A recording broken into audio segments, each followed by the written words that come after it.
Welcome to a TwinSpires video preview looking at Sunday's Queen's Plate north of the border up at Woodbine, the annual three-year-old staple for Ontario breds, set to go at 5:42 Eastern time on Sunday afternoon. Joining me, Nick Tammaro, will be Darin Zoccali to take a look at the Queen's Plate. Darin, how's it going?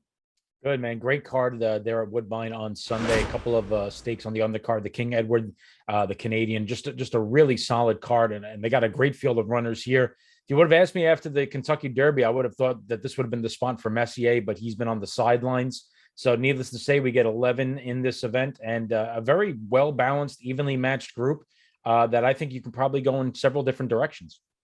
Yeah, it felt that way. It looked to me as if maybe some of the principles were not standouts, but at least horses that deserve the majority of the support. And I think a good place to start would be with Rondor, who comes in off a win in the Marine. Unlike the plate trial winner, he beat Open Company last time out, winning that group grade 3 event. Of course, Canadian grade 3. He was 4-1 that day and did so very impressively, stalked a relatively moderate pace before pulling clear late. Now lures Flavien Prat, likely to be one of the choices in here. Yeah, no question. I thought he did get a good trip in the Marine, but he took advantage of it. He accelerated away. If you do watch the stretch run, at the top of the stretch, he and Duke of Love were almost on even terms. Maybe Duke of Love had to make up about a length on him.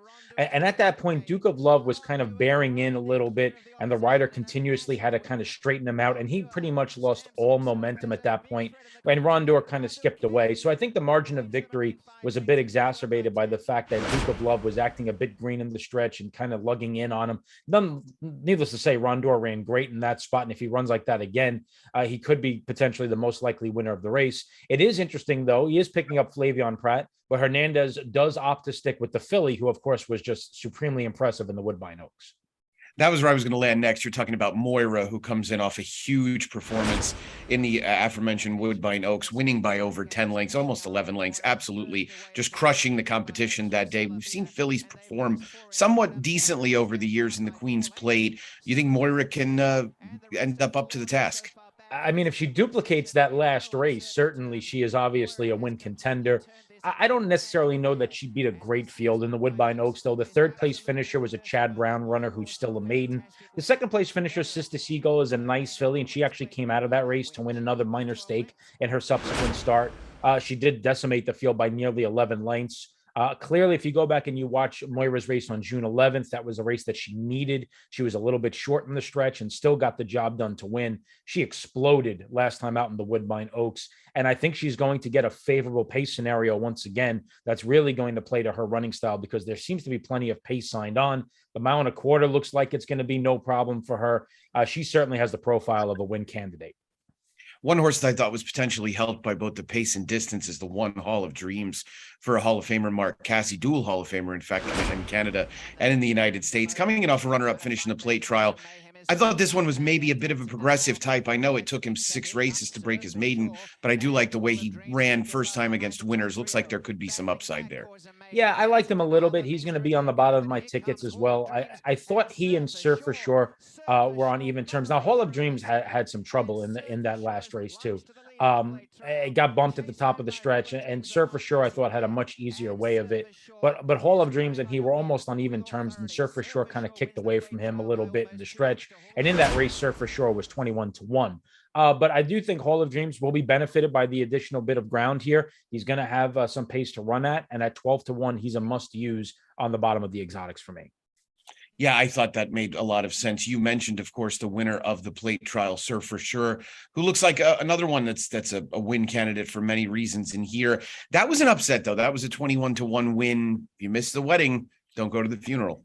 Yeah, and he was also probably peaking second race back off the layoff. He probably needed the race on June the 12th.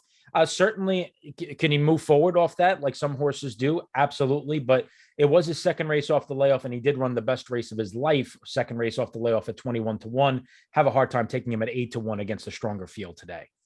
Speaking of Hall of Famers and trainers who, of course, we're very familiar with in the United States, Todd Pletcher has Cause and Mayhem, who we've touched on, breaking on the far outside. This is a horse who obviously has some talent, but boy, this looks like an awful lot to do at fourth asking, going a distance that might be a little bit beyond his comfort zone. Yeah, I would agree with all of that. I think he's going to catch more pace than he did here and in the play trial last time out. He was easily headed on the far turn. Now, he came back and fought back to finish third. So I do give him credit for that. He obviously has some talent, some grit, and some fight to him. But like you said, this is a bit much, I think, at this point in time. Plenty of options beyond Rondor and Moira, as this is a deep and competitive version of the Queen's Plate. I don't think we left anybody out, Darin. Nope. Duke of Love is going to be my pick. I'm going to hope that he gets a little bit more straight in the stretch. I thought his effort in the Marine was kind of. It doesn't look as bad on paper as it looks. I should say it doesn't look as bad in the video as it does on paper, where Rondor kind of skipped away from him. He was acting up in the stretch a little bit. And then last time out in the plate trial, he caught all kinds of trouble, definitely caught the worst of things, checked off heels, got squeezed, had to swing out from the 2-path all the way to the outside and was running on late. And I do think the mile and a quarter is going to help him out. We'll see if Rondor is up to the task again after winning that Marine. He's my top pick in a very fun version of the Queen's Plate. Darin, thanks a lot. I'll talk to you soon. Sounds good. Looking forward to the race, Nick. Thank you, everybody. For Darin Zoccali, Nick Tammaro here. Make sure you're playing along with us at TwinSpires.com. And until next time, best of luck.